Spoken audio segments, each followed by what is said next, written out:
Okay, so we'll start with the spherical lenses. So what is a spherical lens? Before we discuss what is a spherical lens, let's know first what is a lens. So a lens is a portion of a refracting surface or a refractive medium that has two borders or two surfaces. Every one of them is curved, but these two curved surfaces have their common axis. So there will be a common axis connecting these two surfaces. So this is a general definition or a general term for a lens. A spherical lens is what makes a lens is a spherical lens is if the surface is apart from the sphere. So if we have a refractive medium that has two surfaces, every surface of them is taken from a sphere, then this is called a spherical lens. We have two main types of the spherical lens. So let's see what is the first type. If we have a spherical or a sphere like this sphere has a center of curvature of C1 and it has a radius of curvature of R1.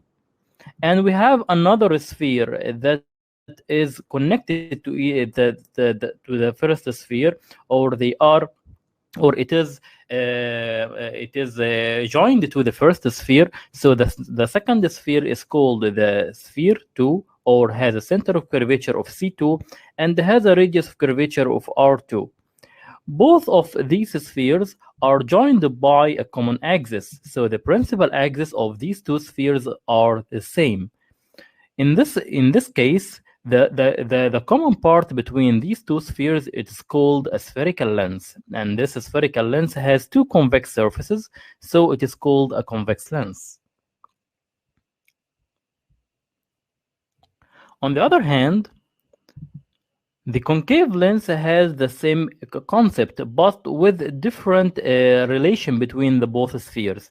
Meaning that if we have one sphere, it's called C1 and has a radius of curvature of R1, and the next sphere, it is called, it has a center of curvature of C2 with a radius of curvature of R2, and these two spheres are separated from each other, and we have the area that is separating between the C2 and C1 that have if this area has a refractive surface, then it is called the concave lens. So provided that the both spheres are joined by the same principal axis, so the separating space between both spheres will be called the concave lens. So here is the concave lens that has two concave surfaces. So in summary, the convex lens is part from two spherical lenses that have the same principal axis connecting the two center of curvatures and has two convex surfaces. And the concave lens is a lens that also can be taken from two spheres that are connected by the principal axis, and they are separated from each other so that they have concave surfaces. The convex lens has the property of converging rays, while the concave lens has the property of diverging rays. So here is the convex lens, and here is the concave lens. So what are the uses of convex lens? Why do we study convex lenses and the concave lenses?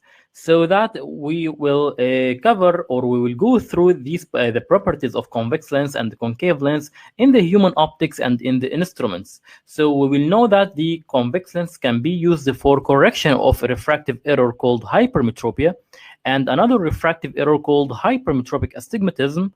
And also they can be used for neutralization of concave lenses. So if we have an unknown power of concave lens, we can know it by neutralizing it with a concave lens.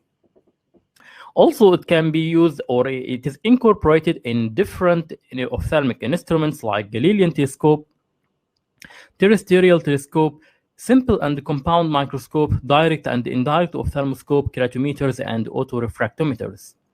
Also, they can be used for magnifying glass or the simple loop, as we will see in this lecture, and in the microscope, as we will see in the instrument lecture.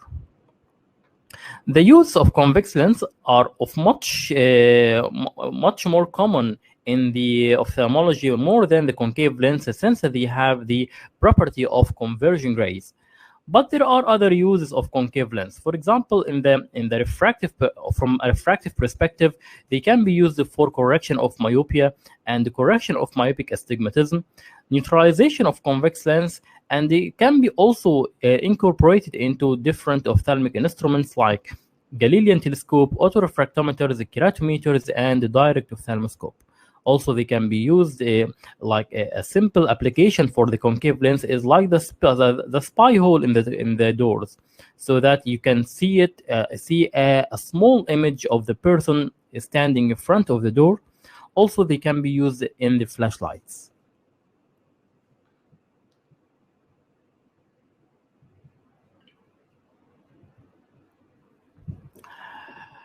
The convex lens and the concave lens, it takes different forms or different shapes. So they don't have they don't have to have a curved surface of all two surfaces each time, meaning that it can have the convex lens can be biconvex, so it can have convex surface on the two surfaces, but it can also have a plano convex configuration, so it can have it can have a convex surface at one side and a plane surface or a plano surface on the other side, so this surface doesn't have any power. Or it can be in the meniscus form. A meniscus form meaning that it has a combination of a convex and concave surface, but the net power of the lens is toward the plus or toward the convex, so that the convex surface is more powerful than the concave surface. Also, the minus lenses can take several forms. It can be biconcave, so both surfaces can be concave. The plano concave, meaning that one surface is concave and the other is plano or has no power. Or it can take the meniscus form, so it has one surface which is convex and the other surface which is concave, but here in the negative meniscus form, the concave surface will be more powerful than the convex surface.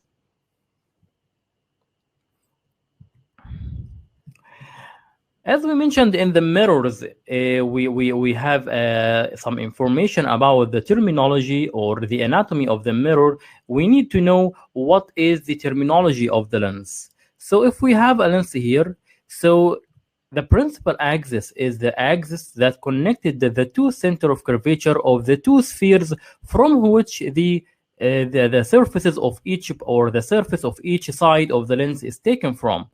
So a straight line joining the center of curvature of the two curved surfaces of the lens. As you can see here, this line joining the C1 and C2, so that it is called the principal axis. Perpendicular to the principal axis, there will be the principal plane. So the principal plane will be a line perpendicular to the principal axis that it will intersect with the principal axis at one point. This point is called the principal point or the nodal point. So what is the principal point or the nodal point? As we just said, it is just the point of intersection between the principal axis and the principal plane. And the importance of the principal point is that any line will pass through this point will pass undeviated. So if any line enters through the lens through its center or through its principal point or through its nodal point, then this ray will pass without any deviation. So any ray pass within the nodal point or within the principal point, passing through it will pass without any deviation. It will be called the secondary axis. So this any axis will pass through it apart from the principal axis. So the principal axis will pass with the nodal point passing undeviated, and any other axis will pass through this point undeviated, and it is called the secondary axis. This can be also referred to as an optical center or the letter O. So the optical center or the nodal point or the principal point, they are all referred to the same thing. They are a point at the center of the a point in relation to the lens. This point, it is the intersection between the principal plane and the principal axis. If any light passes through this point, it will not suffer from any deviation. So what is the location or exact location of this optical center in relation to the lens? Does it have always to be at the center of the lens? So the answer is no. So let's see what is the relation between the nodal point and the lens. If we have this convex lens, and this is the center of curvature 1 and center of curvature 2, and this is the principal axis, and this is a secondary axis passing through the nodal point or the optical center without any deviation. So this will be like the optical center. In this example of a concave lens, and this is the principal axis between C1 and C2, and any point passing through the nodal point or the optical center will not undergo any refraction, so it will pass undeviated. So what is the exact location of this point? The optical we have the optical center, that is the point of intersection, and we have another center or another area that's called geometrical center. So the geometrical center, it is the mathematical center of the lens. So it will be representing the center of the thickness of the lens. So does the optical center have to coincide with the geometrical center? The answer will depend mainly on the type of the lens. So for example, if we have a biconvex lens or a biconcave lens, then the geometrical center will coincide with the optical center. So the central point of the lens will coincide with the point of intersection in the same lens. However, this will not be the case in other lens types, meaning that if we have a plano-concave or a plano-convex lens, so in this case, the optical center will not coincide with the geometrical center, but it will be lying more in the more curved surface. So we have here a plane surface, but the optical center is present on the more curved surface because this surface has no power. And in plane concave, again, the optical center will be present on the concave surface since the plane surface has no power. Also, the meniscus form has its own rules. So if we have a positive meniscus lens or a negative meniscus lens, the optical center will not coincide with the geometrical center, but it will be located toward the area or outside the more curved surface. So since we have the convex surface in the positive meniscus will be more curved than the concave surface, so that the optical center will be directed outside the convex surface. And in the negative meniscus, the optical center will be outside the concave surface since it is more curved than the convex surface. So I hope that this concept is clear to you now.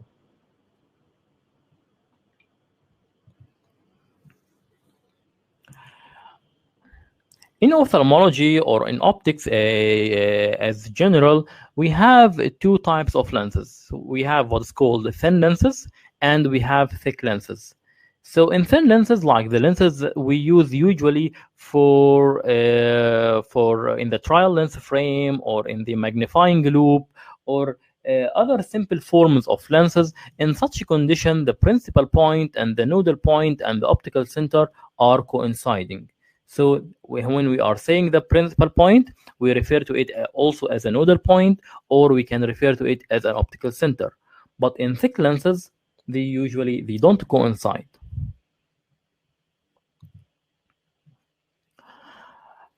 Another important terminology regarding the lenses is the focal length, and we have mentioned the focal length of the mirrors, and the focal length of the lenses will be like the same concept. So it will be the distance between the focus and the nodal point.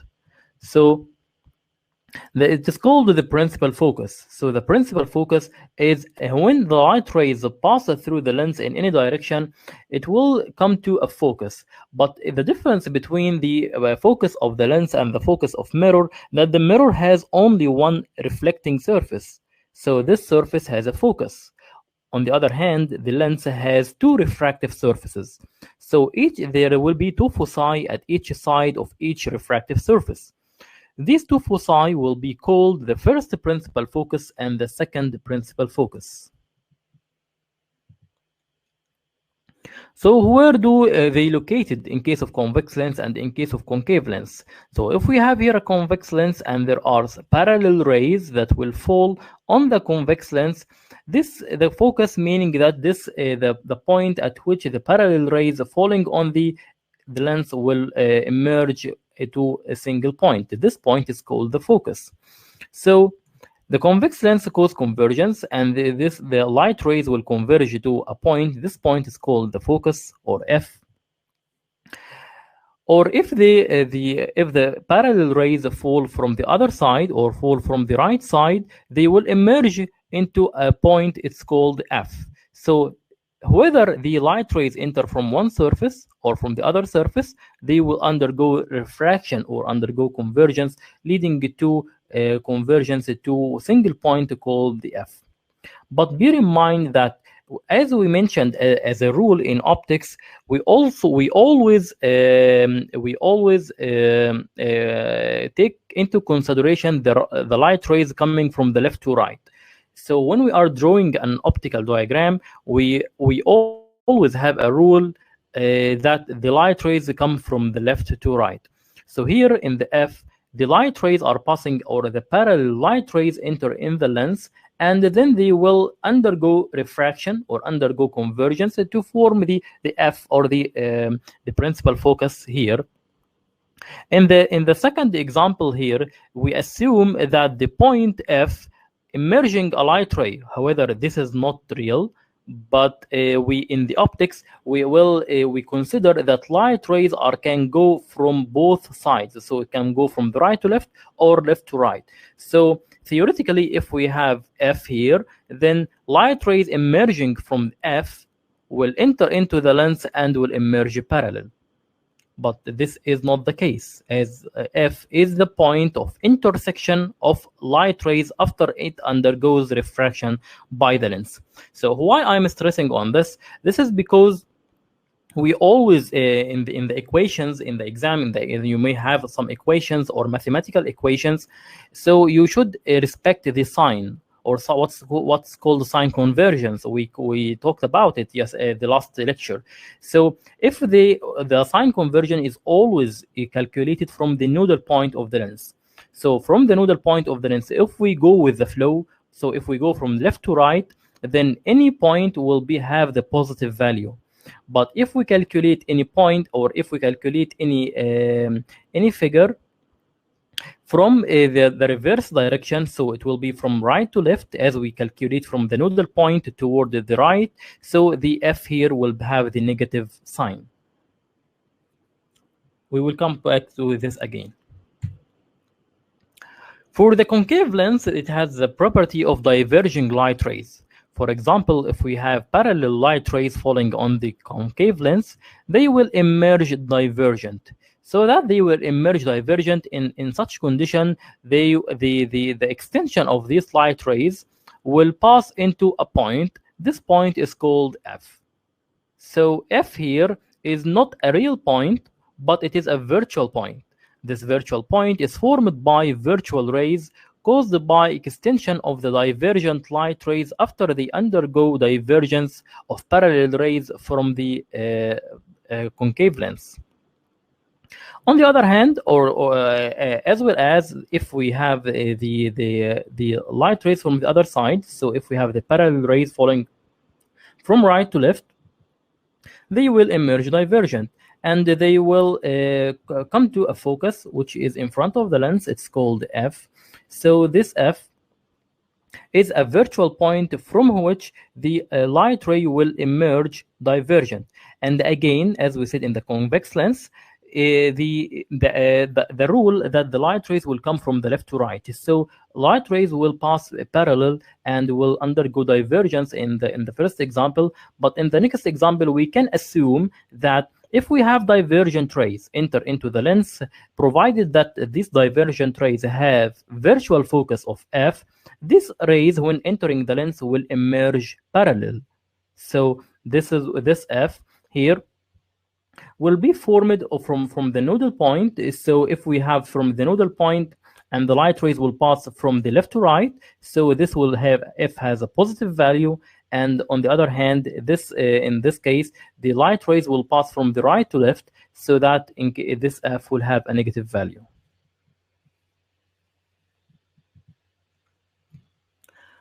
So since we have two principal foci, can we name them a specific name, or can we mark them a specific mark in order to identify which one is the what we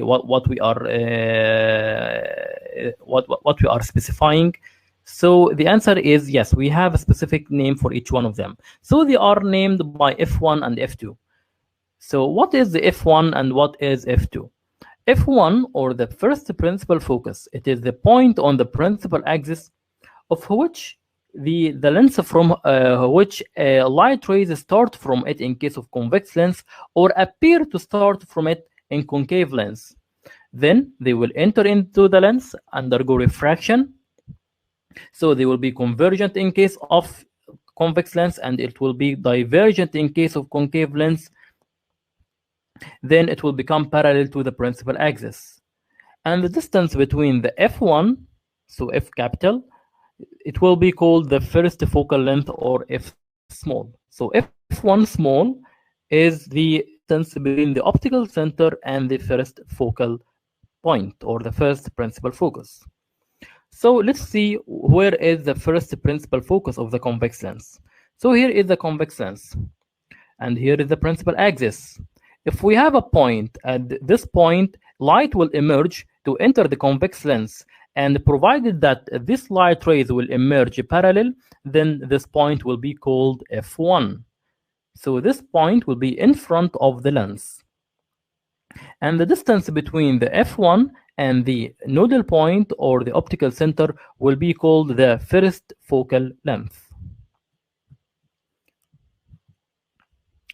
The first principal focus of the concave lens, if we have a concave lens in which, and this is the principal axis, so if we have a divergent rays that will fall on a concave lens, that will emerge from this concave lens parallel, provided that the extension of these parallel rays, or these divergent rays, will come to a focus that is located behind the lens, so this point will called F1.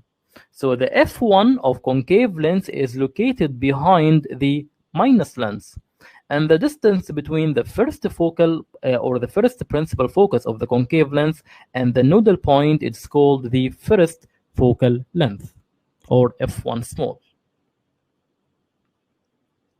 So this is called the first principal focus of either the convex lens or the concave lens.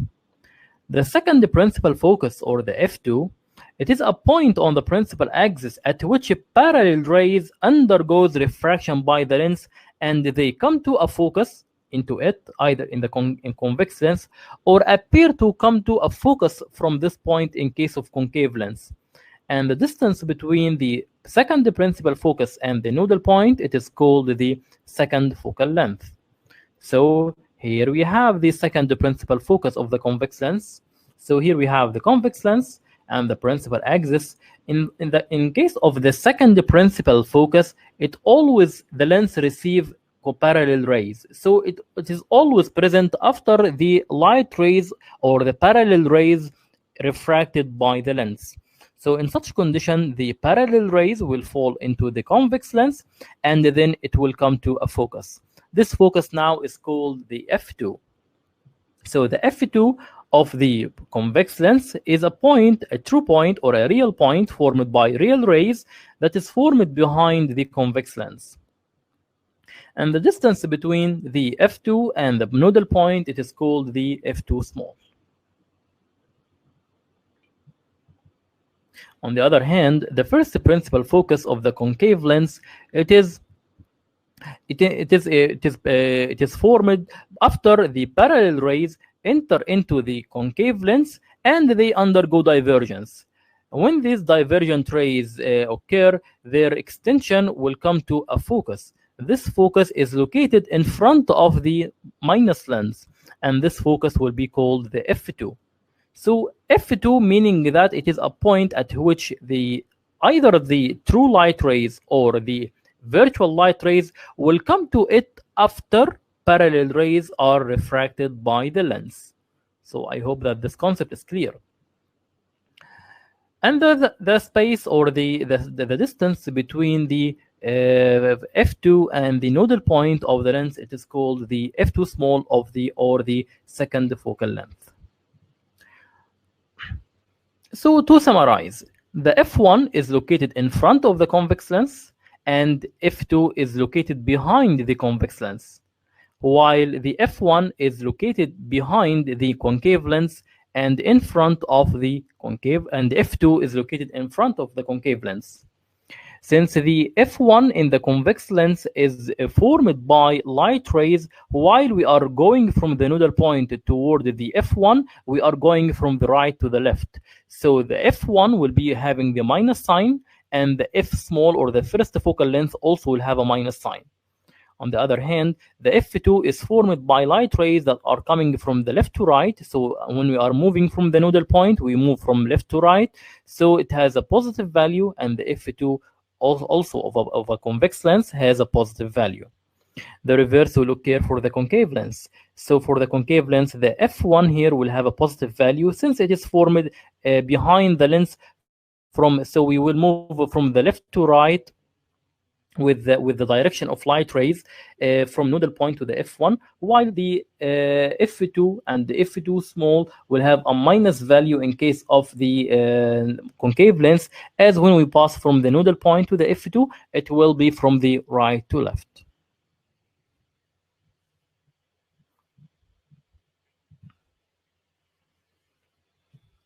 So does the first and second focal length have to be equal all the time? This will depend mainly on the medium or the refractive medium on both sides. Meaning that if we have this lens present in the air, for example, then the f1 will be equal to the f2, and f1 small or the first focal length will be equal to the second focal length. However, if we have the medium on both sides are different, like for example, if the cornea, so the medium in front of the cornea is air, while the medium behind the cornea is aqueous. So both media are different. This will lead to different different in refractive index in front and behind the lens will lead to different focal length or different f1 than the f2.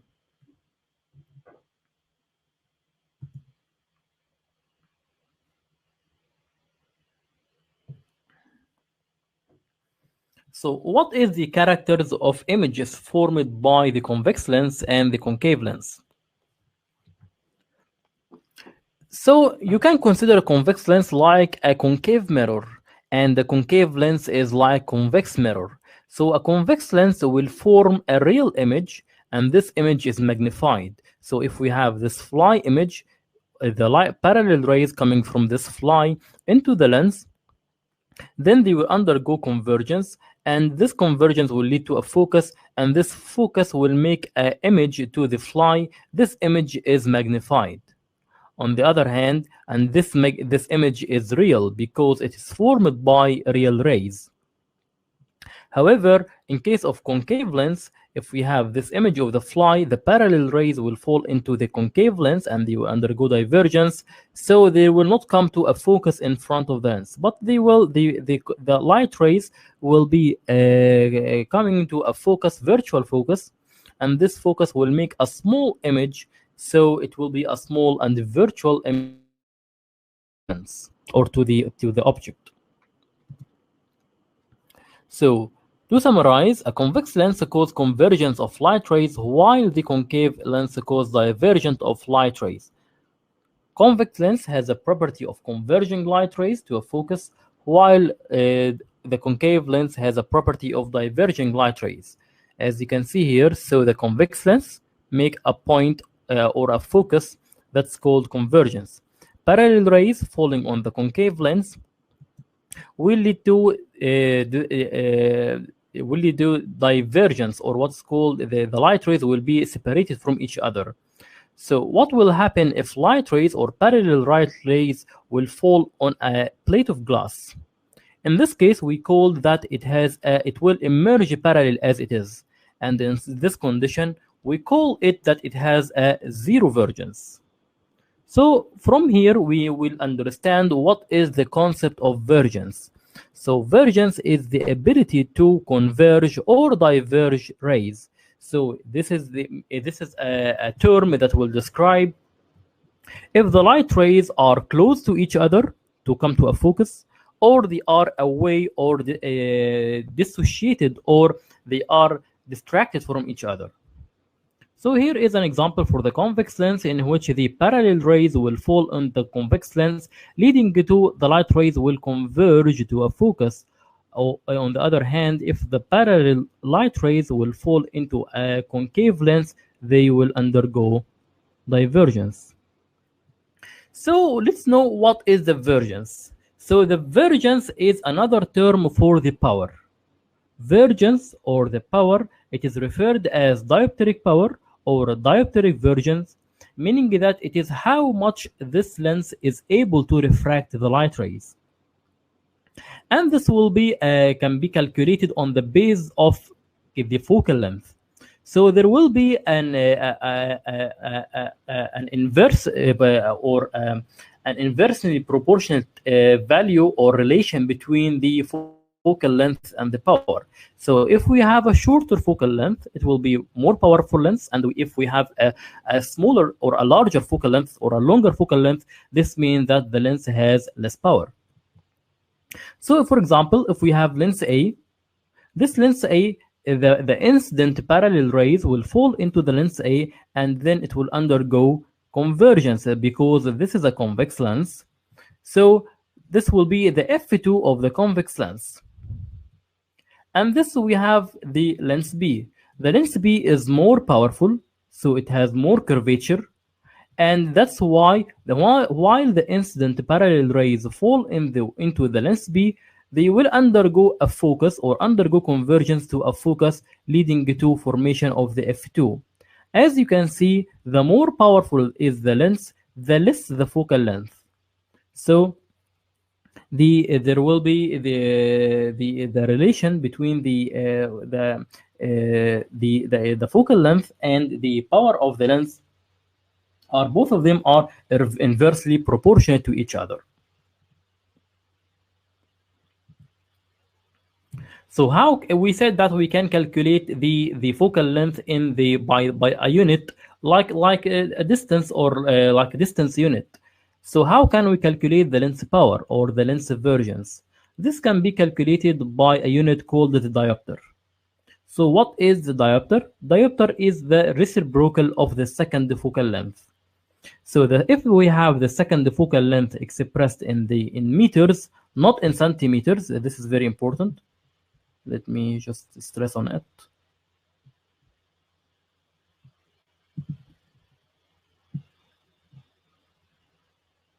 If we have the lens power, which is the lens power is diopter, which is meaning that the diopter is equal 1 over f. So it is the inverse or the reciprocal of the second focal length.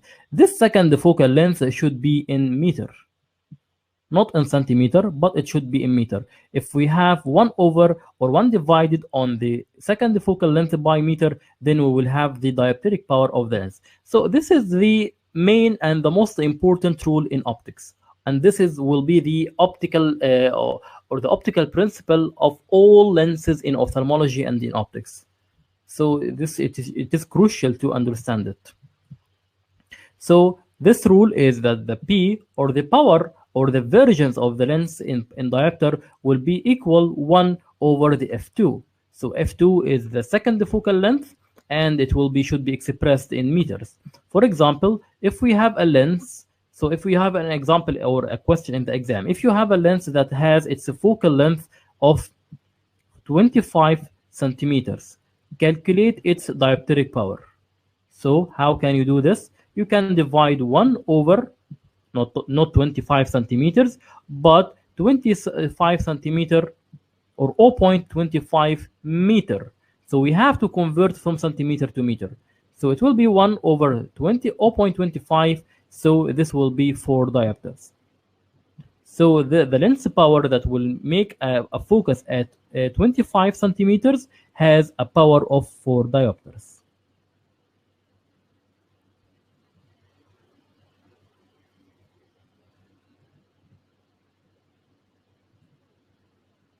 So back to our example, if we have a parallel rays falling on the lens A, and it will come to a focus at the F2, and this focus will be at 25 centimeter. So what will be the power? Write in the chat box. What will be the versions of this lens? Exactly, it will be the 4 diopters.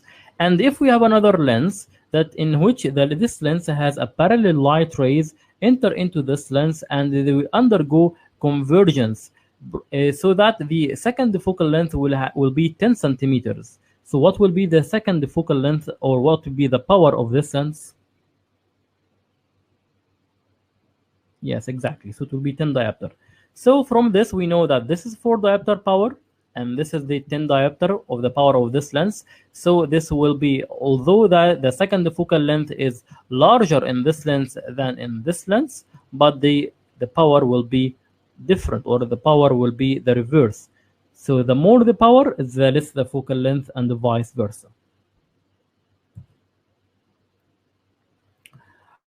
So the total convergence power of the spherical lens will depend mainly on two factors. First of all, the convergence power of each surface. So if we have a convex surface, this convex surface doesn't have to have the same power on each surface. So for sometimes, for example, this can have +5 diopters, and this can be a +8, for example. Doesn't have to be +5 as well. So the total versions of both surfaces will give rise to the total versions power of the spherical lens. Also, the thickness of the lens has an important role. But since we almost all lenses used in ophthalmology of the thin type, as I mentioned, then we can ignore the thickness of the lens. So that the total power of a thin lens is the summation of the refractive surface of the two surfaces. So for example, here we have different types of lenses. So here are the convergent lenses, and here are the divergent minus lenses. So for the biconvex surface or the biconvex lens, if we have a surface that is less curved, meaning that it has a +1 diopter, and then the other surface is more curved, meaning that it's +2 diopter, so it will be the total, or the summation. The power will be the summation of both of them. If we have a biconvex surface, so it will be +2, like +2, it will be +4. If we have a plano convex surface, so we have one surface is plano, doesn't have any vergence or no refractive power, so the total will be only the convex surface. If we have a meniscus form that has a convex surface or convex positive surface and the concave minus surface, so the total power of the lens will be the summation of both surfaces. The same thing occurs in case of divergent lenses. So if you have a concave lens that has two refractive surfaces, one is stronger than the other, so the total power will be the summation. If we have a biconvex lens, it will be the -2 and -2 equal -4. The plano concave, it has no power on one surface and it has a minus power on the other surface, so the total power will be only the minus power of the concave surface. If we have a negative meniscus form, meaning that has the concave surface which has large power, and the convex surface which has less power, and the total power of this lens will be toward the minus sign, since it is a negative meniscus lens.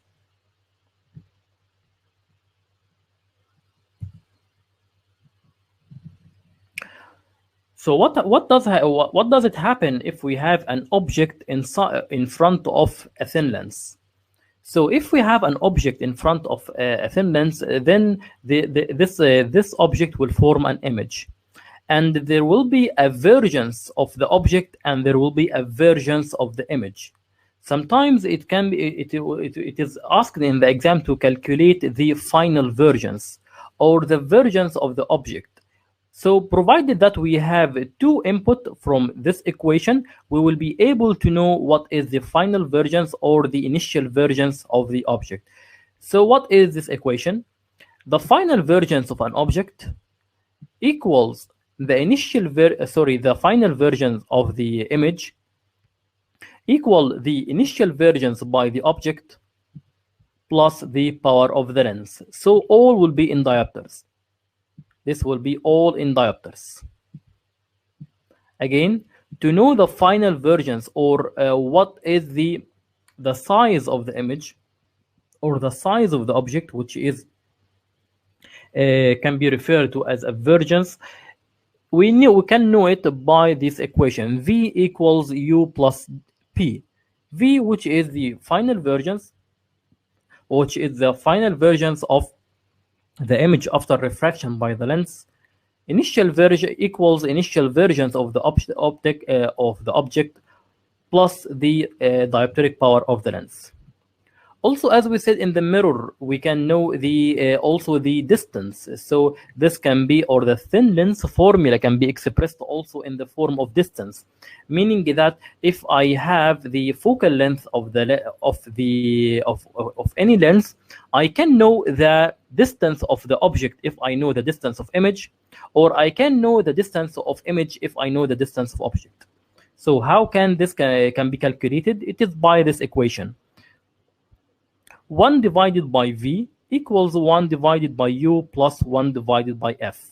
So what is v small is the image distance, as we agreed from the last lecture. What is the u small? It is the object distance, as we agreed from the previous lecture. F is the focal length. So the image distance can be known if we know what is the object distance and what is the focal length of this lens.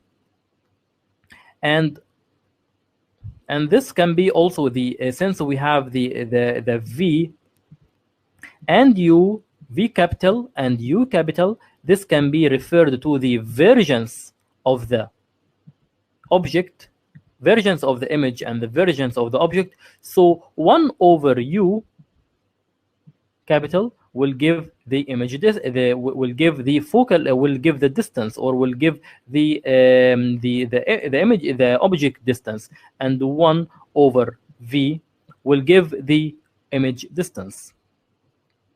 So again, 1 over the image distance will equal 1 over the object distance plus 1 over the focal length. So let's have an example. If I ask you to calculate the final versions of an object situated at 50 centimeters away from a 4 diopter convex lens, so how can we do this? Well, let's start our diagram. We draw a convex lens. So here is the convex lens that has a power of 4 diopters. So since it has a power of 4 diopters, then its focal length will equal 25 centimeters. Or to express it in meters, it will be 0.25 meters. So here is the F, and here is the F, and here is the C1 and the C2. So here the question asks that the object is placed at 50 centimeters. So 50 centimeters meaning that the object is placed at the double of the focal length. So it is 2f. So how can we calculate the final versions? Well, we need to draw our rays. So as we will see later, the light rays will pass through the lens from the object, parallel, passing through the focus, or passing through the nodal point, or passing through the focus, and they will emerge from the lens parallel. It will be the same rules like we said in the mirrors. So the light rays will intersect at a point. This point will be below the principal plane, so that it will make an image that is located at the C2. So the image here will be located at C1, the image here will be located at C2. So how can we calculate the versions of this image? Let's see. This will be the distance of object, which is called referred as u small, and this will be the distance of the image, which will be referred as v small. So let's make our math. So the lens power is equal 4 diopters, and since the u small is equal 0.5, as we said here, this is the object distance, and as you can see here, it is referred as minus value. Why it's referred as a minus value? Because when we start from the nodal point and we calculate the u, so the u of this object will be calculated when we are the light rays passing from the right to left. So it should be taking minus value. So again, the u will have minus 0.5. Since that we have the divergence equals 1 over the u small, so the u capital equals 1 over u small. So the u capital, or the divergence of the object, will equal minus 2 diopters. So now we can calculate the final divergence easily. So the final divergence will equal the initial divergence plus the power of the lens. The initial divergence is 4, and the power of the lens, sorry, this will be just minus, and this is plus. No, it says it, sorry. Let's erase it.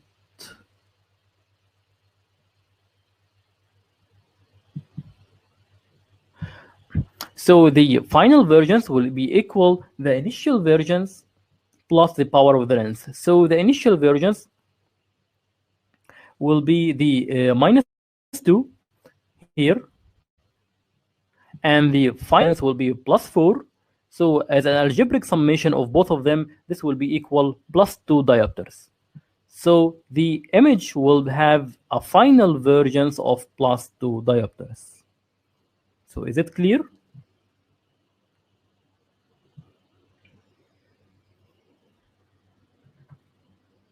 Okay. By the same principle, you can calculate any divergence of any lens by knowing your rules, and by knowing the equations, and by interchanging between the focal length, or by the distance and the divergence. So both of them are the reciprocal of each other.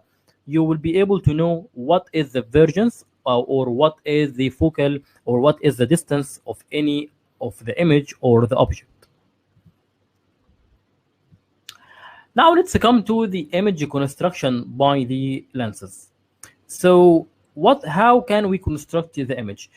As we said in the mirrors lecture, or the reflection, the rays can be, or we have 3 rays that can be used to construct an image. The first ray is passing parallel to the principal plane, then it will emerge passing through the focus. The second ray will be a ray that will pass through the focus and hit the lens. Now it will come, or what emerge from the lens, parallel to the principal plane. And the third one, or the third ray, which is a ray that will pass through the nodal point, or the principal point, and it will undergo no deviation. So we have 3 rays that can be used for construction of images. Any image can be constructed by only 2 rays of these 3 rays. So if we have an object in front of a lens and we want to construct an image, so this is the apex of the object. From the apex of the object, we can construct light rays by parallel rays that will converge to the focus. Another ray that will coming from the focus and hit the lens to emerge parallel. Other ray that will pass through the nodal point, and it will not suffer from any deviation. So these points will come to the same point as the object. So as we can see here, this convex lens make an inverted image to this object. So it is not uncommon to be asked in the exam what are the characters of images formed by objects situated at different distances from the lens. So as we said in the mirrors, the same thing will occur here. If we have an object which is outside the center of curvature or outside double the focal length, like here, so what will be the characters of images formed by this object? So let's construct our light rays. So here is the first one passing through the F2, and we have another one passing through the nodal point. They will both converge to make an image. This image is smaller than the original image, but this image is present between 2f, or the double the focal length, and the focal length. So it will be between both of them. This image is small and inverted and real, since it is made by an actual image, or a real image, or a real ray. If we approximate the object further, so it will be at the double F, or at the center of curvature. Let's construct our rays. So this will be the first one, and this will be the second one. So we can see that the image is formed at the 2f. So if we have the object present at the center of curvature, the image also will be present at the center of curvature. This is like the lens, the mirror is like the concave mirror exactly. So this image will be of the same size, it will be inverted, and it will be real. If we have an object that is come closer, much more closer to the lens, so it is now located between the center of curvature 1 and the first focal length, then light rays passing from this object parallel to the principal plane will pass through the F2 on the other side, and the second ray passing through the nodal point will come to a focus into the first ray, so they will construct an image that is outside the F2. So if the object is present between F1, between the F and 2F, then the image will be outside 2F. So 2F is referring to the C2, or the center of curvature. This image will be large in size, and it will be inverted, and it will be real. If we bring the object much more closer, so it is now present at the focus of the lens. So what will be the characters of the image formed? Actually, there will be no image formed, because the light rays will emerge from the lens parallel. So there will be no image formed, or the image is formed at the infinity. If we bring the object much more closer, so it will be between the nodal point and the first focal length, so it will be less than the focal, or present at a distance less than the focal length.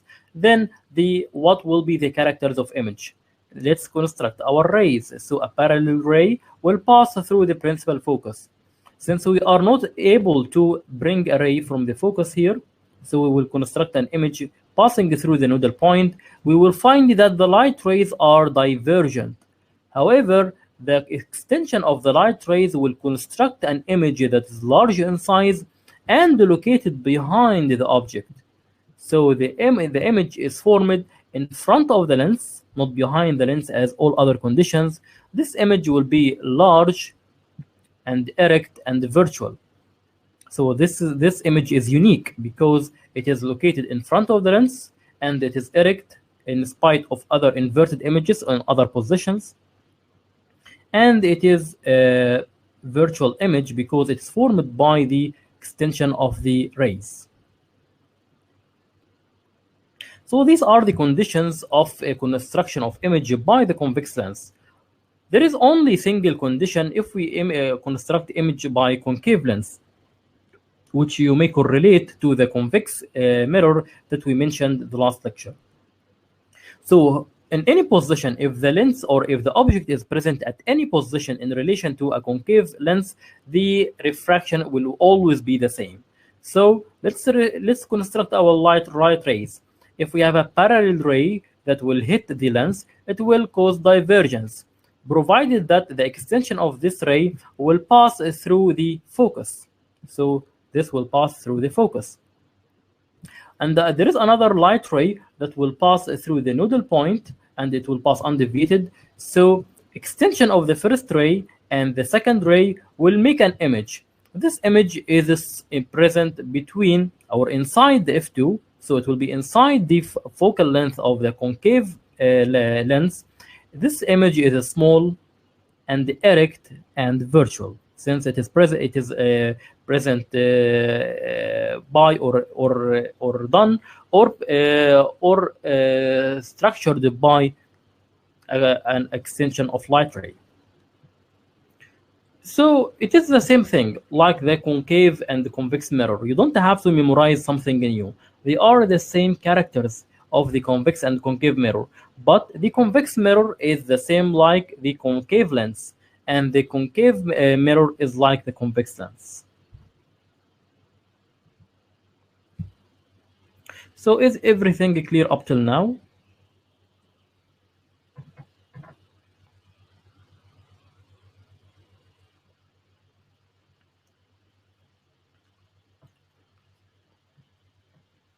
Okay.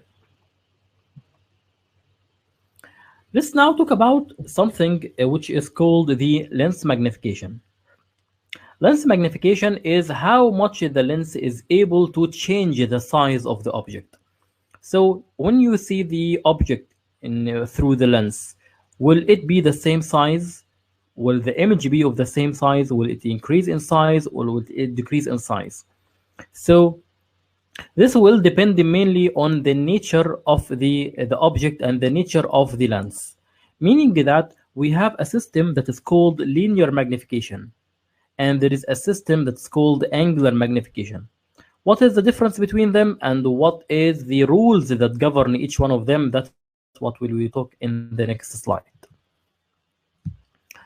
The linear or the transverse magnification, meaning that it is the ratio of height of image to the height of object. It is simple as this. So for example, if we have large object or tall object, tall object or a short object that make an image of a longer height, then how is the magnification? This will be the ratio between this image and this object. So it will be the ratio of image size to the object size, or the height of the image to the height of the object. It is as simple as this. So this is called the linear magnification, or sometimes it is referred as the transverse magnification. It equals the image height to the object height. So this can be used for theoretical optics, as we can construct image like here. If we have an object which has a length of 2 centimeters, this object is located between the focal length and the center of curvature. So let's construct our rays. So a parallel ray will pass through the focus. Another ray will pass through the nodal point. So they both will intersect at a point outside the C2 or the center of curvature 2, and another light ray will pass through the focus, will emerge parallel. So all of these light ray will come to a focus. This focus is outside 2f, leading to formation of an image. So what is the relation between the image and the object? This will be the image size to object size. So assuming that the image here is 4 centimeters, so the magnification of this lens will be 4 divided by 2. So it is the image size divided by the object size, so it will be 2x. So this will be the magnification of this lens. It is called the transverse or linear magnification. And why it is called linear? Because it will increase by a linear ratio. If the image size increase in relation to the object size, there will be a linear increase in the magnification. So this system is not used in the eye, because the eye is not simple as this. But it is used in the optical systems like lenses, like cameras, like projectors. So these cameras or these projectors, you may find that or when you are reading the specifications of these lenses, you may find that it's mentioning that the magnification or this projector can magnify the laptop screen into, for example, 40x, or can magnify the screen present on the laptop 40 times. So will depend on the system of lenses present in this projector that will make a large screen over the wall that has 40 times image size in relation to the object size. So you may all wonder why this is not used with the eye. Because in the eye we have a different system that is called the angular magnification. But before we discuss it, we will just have the rule or the ratio that will govern the axial magnification or the transverse magnification. So as we said, it will be equal the image size over the object size. So the image size over the object size, this will lead to magnification, and this can be also the V small over U small. So the V small will be the distance of image over the distance of the object, or the vergence of the object divided over the vergence of the image. So as you can see here, the V small over U small is equal U capital over V capital. This is because the U capital equals 1 over U small, and V capital equal 1 over V small. So we just replace the V and U, as you can see here. So let's have our example that we have just mentioned, in which the lens power was +4 diopters, and this is the object, and the light rays will converge to a point at forming the image. So we need to know what, and we just mentioned this is the distance of the object, which is the U small, and this is the distance of the image, which is the V small. So we mentioned an example or a question asking about the final vergence of the image. So sometimes the question in the exam takes another form, the magnification, not the final vergence. And in order to know the magnifications, you need to know either the image distance and the object distance, or the image vergence and object vergence. So from this example, we know the lens is +4 diopters, and the U small is 50 centimeters, taking a minus value, so that the U capital equals 1 divided by U small, so it will be -2, and the final vergence will equal U capital plus power of the lens, so it will be equal +4 minus 2, then the final vergence will be +2. So the final vergence of the image is +2. Now we need to know the magnification. So how can we calculate the magnification? It will be equal the image size over the object size, or the distance of the image over the distance of the object, and we don't have the distance of the image, but we have the vergence of the object and the vergence of the image. So the vergence of the image is -2, and the vergence of the object is +2. So the vergence of the object is -2 here, because the object is taking a minus value, since it is we're starting from the nodal point and we are moving to the from the right to left. So the U capital here is equal -2 divided over the vergence of the image, which is +2, as we can see here, which we have just calculated. So the magnification will be equal -1. 1 meaning that there is no magnification, or that the image is the same size like the object. There is no magnification, no increase in the size or no decrease in the size. But it is by minus value. And what is this meaning? This meaning that the image is inverted. So the image is inverted but of the same size.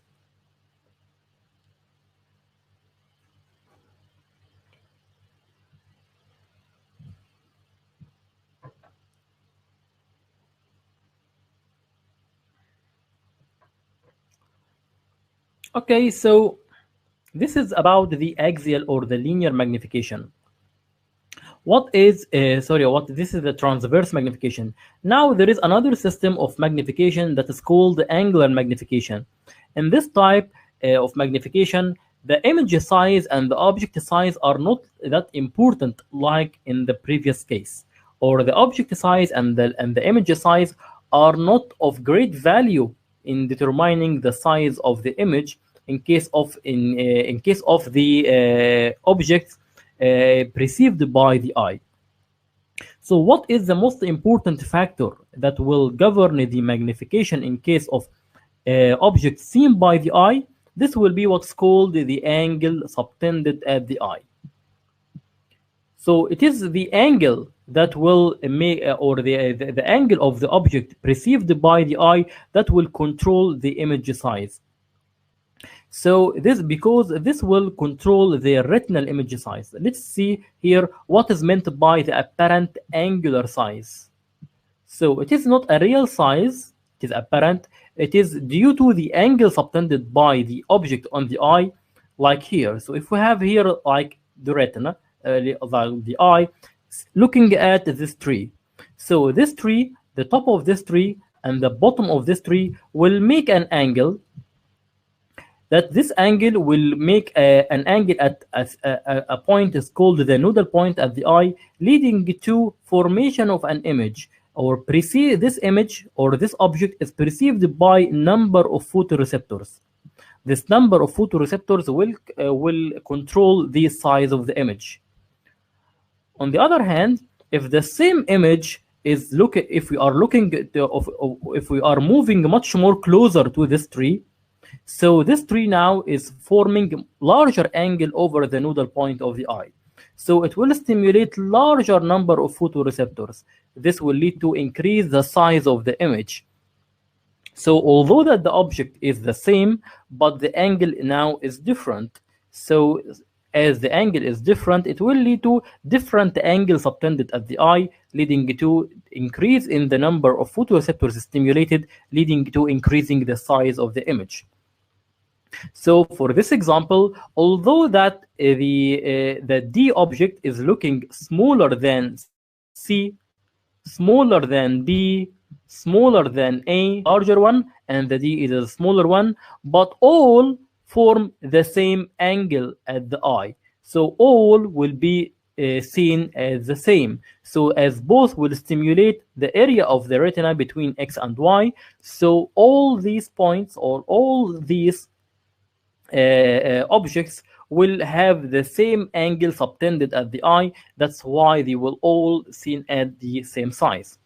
So there will be a nice example at the Ilkington book, which is mentioning if you are at a dark night and you are seeing the moon and you are standing here and you may have a coin placed in front of your eyes and you will be surprised that the coin is blocking the view of the moon. Does this mean that the coin is larger than the moon? So the answer is definitely no, because it is all about this trick is that the coin is making a larger angle subtended at the eye. That's why the moon is obscured, and now you cannot see the moon. So the coin is blocking the view of the moon because the coin is making a larger angle subtended at the eye. So this is what is meant by the angular magnification. So if we have any system that is used with the eye, then it is not a linear magnification, but it is an angular magnification. So it is the ratio of the image size seen by the optical system of the eye, or if we want to know what is an angular magnification of any object, so we have to compare between if we see this image or see this object by the optical system of the eye and without the optical system of the eye at the distance of 25 centimeters from the eye. So if we have an object and we want to know what is the angular magnification, we check it with the optical system of the eye and we check it again without the optical system of the eye and we divide them over each other. So this will be the angular magnification. So this can be considered, or this is the way we calculate the magnification in case of lenses while they are used with the eye. So if we are, for example, if we are use a pair of glasses or if we use handheld magnifier, so as long as it is used with the eye, so the angular magnification applies here, not the transverse or not the linear magnification.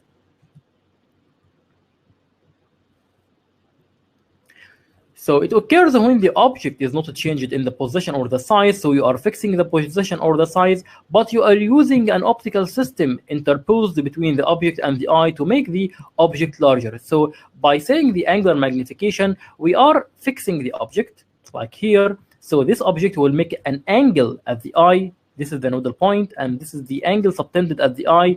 And we now place a lens in front of the eye. So this lens now is placed in front of the eye, will make an image for this object. So although that this image is smaller than the actual object, but we see it enlarged. Why it is enlarged, or why it is magnified? Why this lens cause magnification? This is because this lens cause increase of the angle subtended in the eye instead of the object. So the angular magnification of this lens now is meaning that it is the ratio between the object size seen by without the optical system to the object size seen through the optical system that we placed in front of the eye. So this optical system or this lens produce a virtual small image than the original image, but it is much closer to the eye. Remember the coin.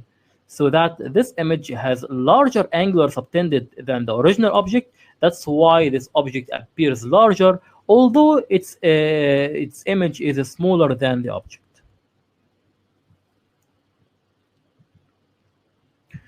So the angular or the angular magnification is the rule, or it is the type of magnification in which, in case of lenses used in conjunction with the eye. So if we are using the hand magnifier, or we are using the telescopes, so in such condition, what governs here, or what is used here, is the angular magnification.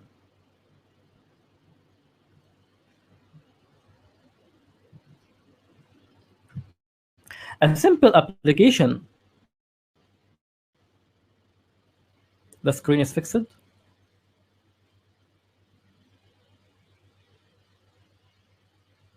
No, Dr. Amira, I think that you have a slow connection.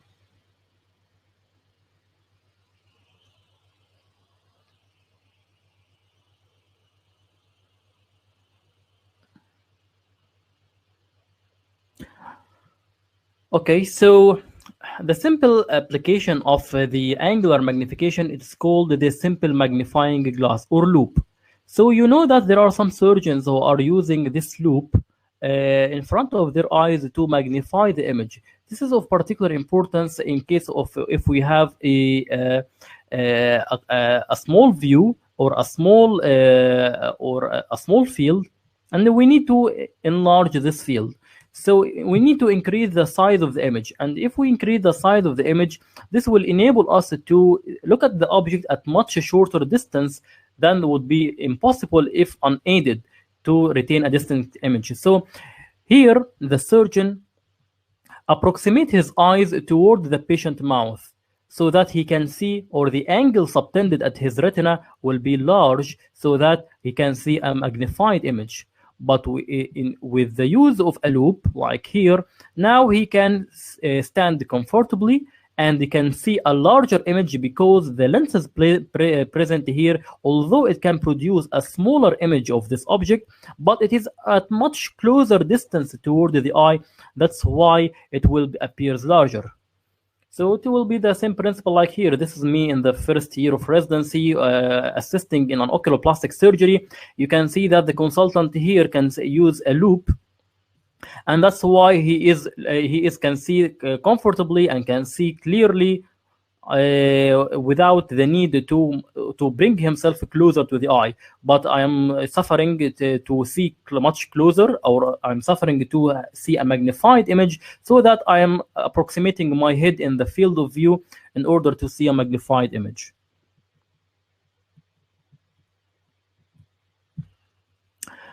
So to conclude, the magnification, as we know, the rule, or the rule that will govern the magnification of the bilinear magnification, there are other rules or other equations to calculate the magnification in case of angular magnification.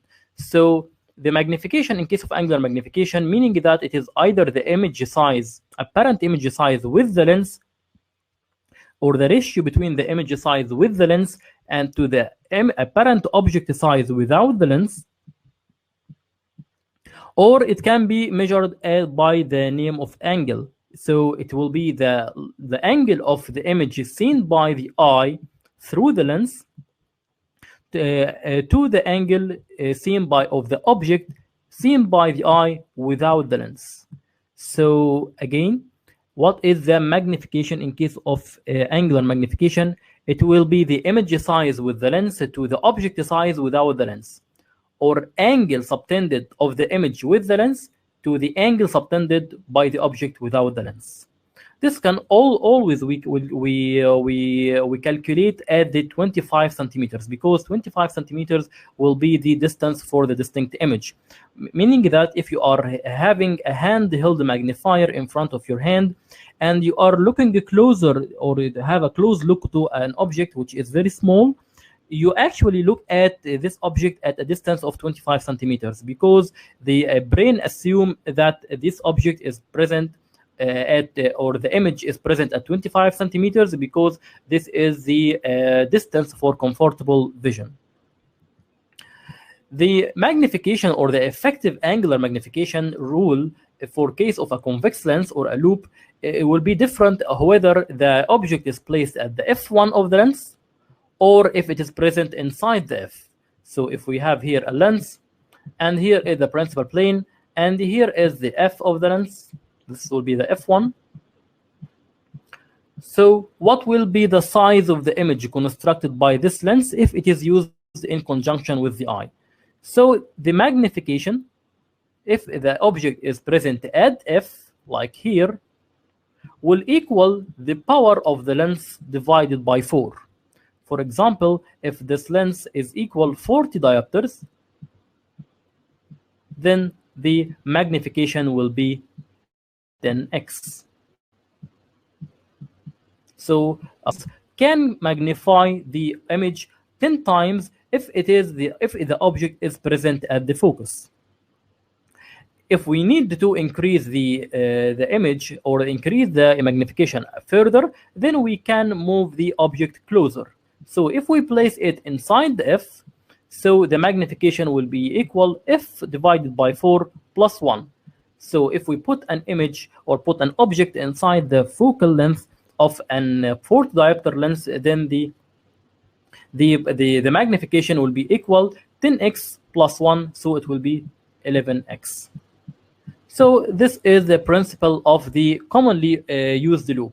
So if we have a loop that has, this is a very common question in the exam. They tell you we have a loop here that has a power of 32 diopters. So if an object is placed in the focal length or in the focus of this object, what will be the magnification power?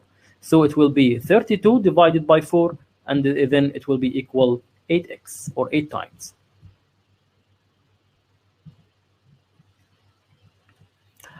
Finally, or the final part of this lecture will be the lens decentration, and the lens decentration will be another application of the prisms. So what is the lens decentration? This will be like a combination or based on your understanding of the prisms topic and the lenses or the spherical lens topic. So lens decentration, meaning that this is a positive lens or a plus lens, and this is a minus lens. We can consider a plus lens like two prisms. These two prisms are base to base. So if we combine a prism to another prism base to base, like here, then this can be assumed as a positive lens. On the other hand, the minus lens can be assumed as two prisms. These prisms are apex to apex. So if we put a prism apex to another apex of the prism, this can be considered like a minus lens. So this means that a lens, either positive or convex lens or a concave lens, can have or can behave like a prism. So they have prismatic characters. And what are the prismatic characters? We have said, remember the golden sentence in the prism. In the prism, the light ray will deviate toward the base but the image and the eye will deviate toward the apex. So here is the object, and here will be the image. So since the glasses has this property, so we can use this prismatic effect of the positive and the minus lens in what's called a lens decentration. So here we have a converging lens. So this is a plus lens, can be considered as base-to-base prism. Base-to-base prism. This is a base-to-base prism. So if we have light rays entering this lens, this light rays will converge toward the base. As you can see here, the light rays are converging toward the base, and the light ray passing in the center of the lens, which is the nodal point, will pass without any deviation. So they will converge. On the other hand, the minus lens acts as a diverging lens, or that the minus lens, the light rays entering the minus lens will be deviated toward the base, as you can see here, but this lens is placed apex to apex, as we can see here. This is an apex to apex opposition of the minus lens. So since the light rays will deviate always to the base in case of any prism, so the light rays will be deviated to the base, as you can see here, and as you can see here, and as you can see here. So this will lead to divergence of light rays, so that their extension of the light rays will be formed, or can meet or intersect at a focus. So based on this principle of prismatic effect of the lens, what is the lens decentration? Lens decentration, as the name implies, it is the use of non-axial portion of the lens to gain a prismatic effect. So as you can see in here, that we see by the center of the lens, but so that the light rays enter in through the center of the lens will not suffer from any deviation. But what happens if we decenter this lens? So that the light rays will enter through the non-axial portion of the lens. That's why this will lead to prismatic effect. And why do we need this prismatic effect? We have main 4 indications. The first one is the old presbyope. So a presbyope meaning that a person who cannot read after 40 years old. And this is occur because due to difficult or decreased accommodation.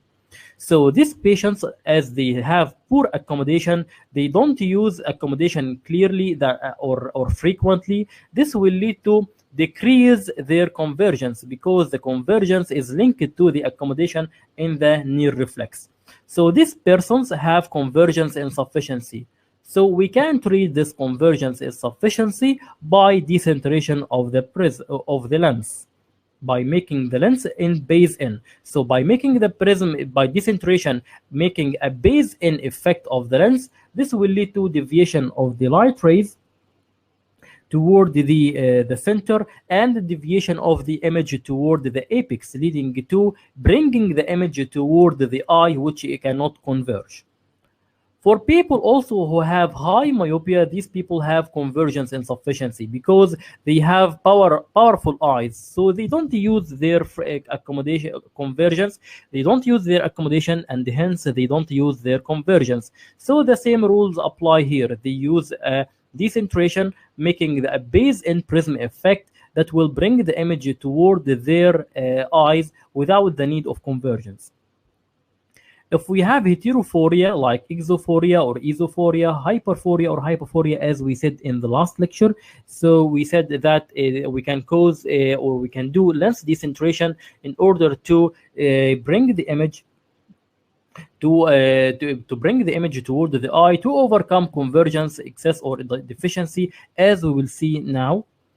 In case of asymmetrical eyes, so for example, if people or a patient who have facial hypoplasia, so that the position of both eyes are not well aligned, so we can coincide the visual axis of every glass separately. So how can we do the decentration? This can be governed by the Prentice rule. Prentice rule is one of the common asked question in the exam. So this means that how much deviation we need to do in order to make decentration of the lens. So remember that there is no prismatic power of the center of the lens. So this is a plus lens if the normal lens will having the convergence, so that the light ray passing into the upper prism will pass toward the base, so it will converge, and here as well, but the light ray passing in the center will not suffer from any deviation. The same thing occur with the negative lens. So the negative lens, the light rays will diverge, but the central rays will not suffer from any deviation.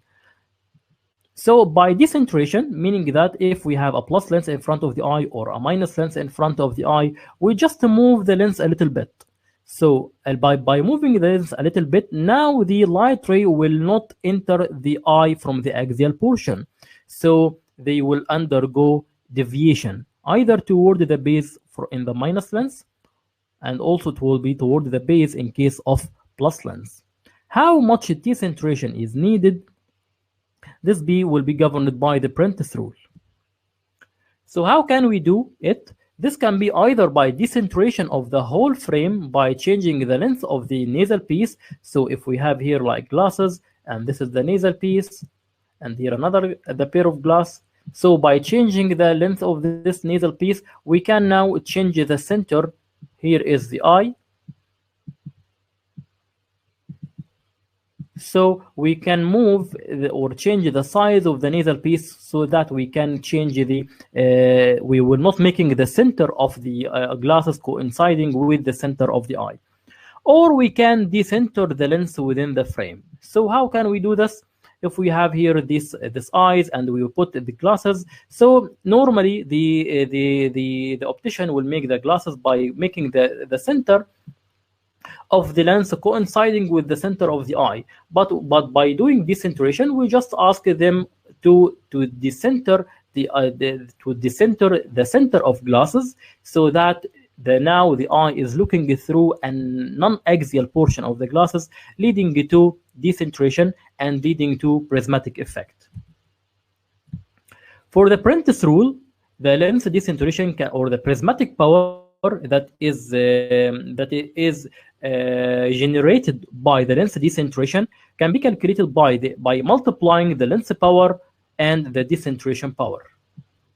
So the decentration or the deviation power, or what's called the deviation in prism diopter, will be equal the power of the lens multiplied by the decentration in centimeters. This is very important. In centimeters, not in meter and not in millimeters. So let's say an example. If we have here glasses, let's see the previous example. So if we have here like a glass, this glass has +4 diopters. And now we did decentration of about 2 centimeters. So what is the power of the prism that is generated like here in this condition? So it will be just +4 multiplied by 2 centimeters, so it will be 8 prism diopter. So this is what is meant by Prentice rule. So by Prentice rule, there is a prismatic effect of 1 prism diopter for each 1 centimeter decentration per 1 diopter of the lens power.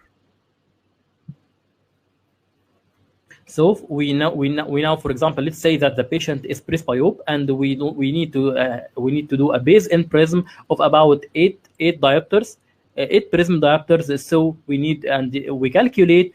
So we calculate the 8 prism diopters equal. Will be equal the diopteric power of the lens multiplied by the decentration by centimeters. We usually don't do a decentration more than 5 millimeters because it will not be comfortable and it will not be much tolerated by the patient.